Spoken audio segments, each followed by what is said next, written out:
Have you ever come across quirky English expressions that leave you scratching your head? Today, we're diving into idioms related to thinking and reasoning, phrases that can add color and depth to your conversations. Let's start with not see the wood for the trees.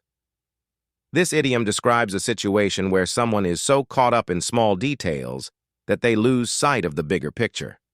For instance, Emma spent hours perfecting the font on her presentation slides, but forgot to check if the content made sense. She really couldn't see the wood for the trees. Now, have you ever heard something that rings a bell? If it does, it means it feels familiar, even if you can't pinpoint exactly why. For example, that name rings a bell, but I can't recall where I've heard it before.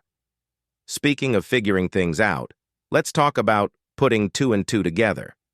This idiom is all about making logical guesses based on what you already know. Imagine this. When Sarah saw Mark's car outside Emma's house, she put two and two together and realized they were working on a project together. It's a simple yet effective way to describe drawing conclusions. Now, success can sometimes go to your head. When that happens, it makes you overconfident or arrogant. For example, winning the competition went to Jake's head and he started acting like a celebrity. On the flip side, there are times when people split hairs, arguing over the tiniest, most insignificant details. Take this example. We don't have time to split hairs about the design. Let's focus on getting the project done. It's a handy idiom for situations where perfection isn't the goal. And while quick thinking is a skill we all admire, it takes practice to have your wits about you.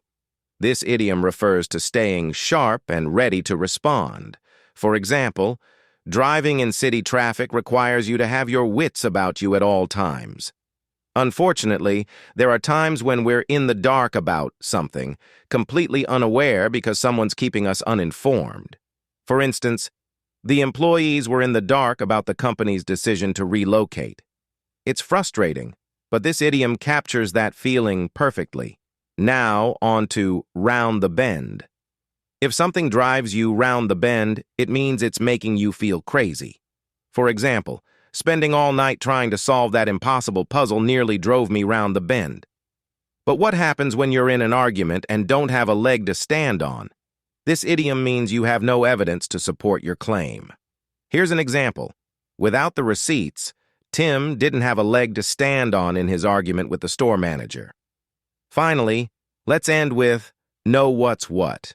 If you know what's what, you're the person who understands the situation clearly. For instance, after years in the business, Carla knows what's what when it comes to negotiations.